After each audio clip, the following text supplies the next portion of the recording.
বিসমিল্লাহির রহমানির রহিম। রমজান মাসে চ্যানেলের আসুন আমরা কোরআন বুঝে পড়ি অনুষ্ঠান থেকে শ্রোতা দর্শকদেরকে জানাচ্ছি আহ্বান ও শুভেচ্ছা। আমরা গতদিন আলোচনা করছিলাম কোরআন শরীফের একটি আয়াত। সে আয়াতটার শেষ কথা ছিল রব্বানা মা খালাকতা হাজা বাতিলা। রব্বানা মানে হে প্রভু, খালাকতা হাজা বাতিলা, তুমি খালাকতা মানে সৃষ্টি করেছো, এটা বিফলে নয়, কোনো কিছু বাতিল নয়, বিনা কারণে তুমি কোনো কিছু সৃষ্টি করনি। এটাই হলো আজকের এনভায়রনমেন্টাল প্রিজার্ভেশনে বা আজকের দিনের আমরা যত ইকোলজিক্যাল কথাবার্তা বলি না কেন, এটাই হচ্ছে সেগুলোর একেবারে গোড়ার কথা। আমরা যে জীববৈচিত্র্যের কথা বলি, বায়োডাইভার্সিটি, এই বায়োডাইভার্সিটি নিয়ে কথা বলি, এটা বায়োডাইভার্সিটিরও একদম গোড়ার কথা, একেবারে গোড়ার কথা এই আয়াতটা বায়োডাইভার্সিটির, যে বিনা কারণে কোনো কিছু সৃষ্টি করেনি। এখন আমি একটা ফ্যাক্ট বলছি, প্রায় বছর 10 কি তারও আগে ইউনেস্কো থেকে একটা তথ্য প্রদান করা হয়েছিল, যে সেটা হলো যে আমাদের এই যে গাছপালা, উদ্ভিদ এবং প্রাণী, নানান ধরনের প্রাণী, এই সব মিলে আমাদের এখানে লিভিং ফর্মস আছে 30 মিলিয়ন লিভিং ফর্মস, 3 কোটি। আমরা সায়েন্টিস্টরা মাত্র এই 30 মিলিয়নের মধ্যে 5 মিলিয়ন আমরা স্টাডি করেছি। তখন এর বাইরে অনেক কিছু রয়ে গেছে যেগুলোকে আমরা, যাদের মধ্যে ইন্টারাকশন আমরা ভালো করে বুঝে উঠতে পারিনি। এখন এই সংখ্যা আরও বেড়েছে, কিন্তু প্রশ্ন হলো এইটার পরে বেস করে যদি আমরা আমাদের জীবজগৎ, উদ্ভিদ জগতের বিভিন্ন ফর্মসগুলো, লাইফ ফর্মসগুলোকে যদি আমরা স্টাডি করি, যেমন এখন অনেক উৎসাহ হয়েছে, যেসব জিনিস আগে আমাদের দাদা দাদিরা, নানা নানিরা ব্যবহার করতেন, এখন সেই সব উদ্ভিদ দেখি যে আবার ফিরে এসছে, অ্যালোভেরা ফিরে এসছে, এটা আমাদের দাদা দাদিরা ব্যবহার করতেন।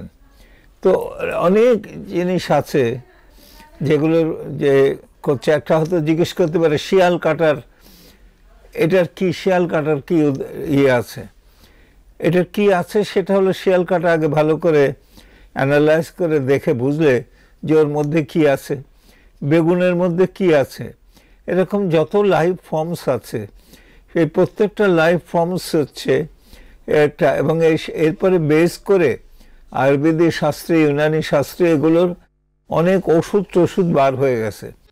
তো সেটার এক একটা সায়েন্টিফিক বেসিস এক এক রকম, কিন্তু মূল কথা হচ্ছেই যে এতগুলো জিনিস আমাদের দরকার হলো কেন? আমরা যেসব জিনিস খাই, ভাত, মাছ, এবং যত রকম মাছ আছে আমাদের 20, 30, 40, 100 রকম মাছ, সেগুলো হলো, এবং মাংসের মধ্যে মুরগি, খাসি, গরু, অন্যান্য দেশে যে খায় উট এবং দুম্বা, এরকম যদি যত কিছু করি, এগুলো প্লাস করে তারপর আমি দেখতে পারবো যে আমরা কয়েক হাজার আইটেমস হলে তো আমার মনে হয় যে আমাদের সব কিছু হয়ে গেল। তাহলে আমাদের ওইগুলো দরকার ছিল কি? ওইগুলো দরকার ছিল এই জন্যে, ওইগুলো এমন একটা অদৃশ্য জগতে এমন একটা বিধান মতন তাদের মধ্যে আন্তঃক্রিয়া করে যা আমাদের জীবনের জন্য অত্যাবশ্যক। এগুলো না হলে হয় না, এবং যখন এগুলো কমে যায় তখন আমরা টের পাই।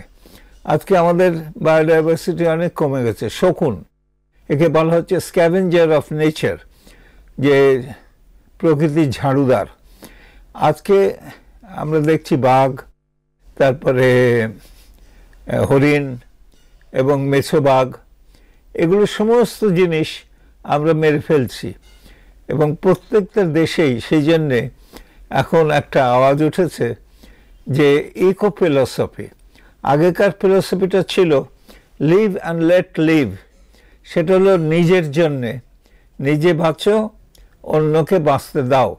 ইট was only members of the human family. But এখন যেটা ইকো ফিলসফি সেটা হলো যে প্রত্যেকটা লিভিং ফর্মের একটা রাইট আছে বাঁচার এবং প্রত্যেকটা লিভিং ফর্মকে বাঁচতে দাও। এটা বায়োডাইভার্সিটিকে অনেক দেশ খুব ভালো করে এটা ফলো করে। বায়োডাইভার্সিটি নিয়ে অনেক ঝড় উঠেছে, সেই অনেক আগের থেকে। এনভায়রনমেন্টাল কনফারেন্স যখন সুইডেনে হয় তখন, তারপরে Rio conference, Cancun conference, London conference, Tokyo conference, এই সব জায়গায় কনফারেন্স হয়। বায়োডাইভার্সিটি প্রোটোকলে সই করতে হয়, বড় কষ্ট করে অ্যাডভান্স কান্ট্রিগুলো সইটা করেন, কারণ এই সই করা মানে তার অনেকগুলো যন্ত্রপাতি এবং অন্যান্য জিনিস প্রোডাকশন কমিয়ে ফেলা এবং যাতে carbon dioxide emission, carbon emission কম হয়, এইসব করা। কিন্তু এই করবার পরেও বায়োডাইভার্সিটি প্রোটোকল যেরকম থাকে ওই রকমই রয়ে যায়, অর্থাৎ এটা কোল্ড স্টোরেজের মধ্যেই যেন চলে যায়। যে এইভাবে মানুষ যে বায়োডাইভার্সিটির মধ্যে ফুলফিলমেন্ট চেয়েছিল সেটা এখনো পর্যন্ত হয় নাই। আমি এই প্রসঙ্গে বলতে চাই যে আমাদের দেশে স্কুলের ছাত্রছাত্রীদের বায়োডাইভার্সিটি সম্পর্কে খুব সুন্দরভাবে এই কোরআনের আলোকে সুন্দরভাবে বলা যেতে পারে। একটা পুকুর, সেই পুকুর কিন্তু এটা রিজার্ভায়ার অফ ডাইভার্সিটি। ওখানে বসে আছে একজন গাছের পরে মাছরাঙা, সবটাতেই সব অ্যাটেম্পসেই যে সে পাবে খাবার তা না, কিন্তু পায়। আবার ওখানে ট্যাডপোলস আছে, ওখানে অন্যান্য অনেকগুলো জিনিসপত্র আছে। ছেলেপেলেদেরকে যদি ওইখানে নিয়ে যায় ওয়েল গার্ডেড হিসাবে এবং বলা যায় কি কি দেখলে, কোনটা কাকে খাচ্ছে, কোনটা তাকে ঠোকরাচ্ছে, কোনটা কার কাছ থেকে দৌড়াচ্ছে পালাচ্ছে, তো এইটা হলো বায়োডাইভার্সিটির একটা ছোট মডেল। এইটা আমাদের দেশে পুকুরের তো আর অভাব নেই, তো যদি স্কুলের ছেলেপেলেদের পুকুরে নিয়ে গিয়ে এই বায়োডাইভার্সিটি শেখানো যেতে পারে। অল ইন অল, আমরা যদি এই কোরআনের আলোকে সমস্ত জীব জগতের পরে শ্রদ্ধাশীল হই, তাদেরকে ভালো করে বুঝবার চেষ্টা করি সায়েন্টিফিক্যালি, তাহলে আমাদের পৃথিবী সুন্দর হবে, আমাদের মঙ্গল হবে, এতে কোনো সন্দেহ নেই। এই কথা বলে আজকের আলোচনা এখানেই শেষ করছি। আল্লাহ হাফেজ।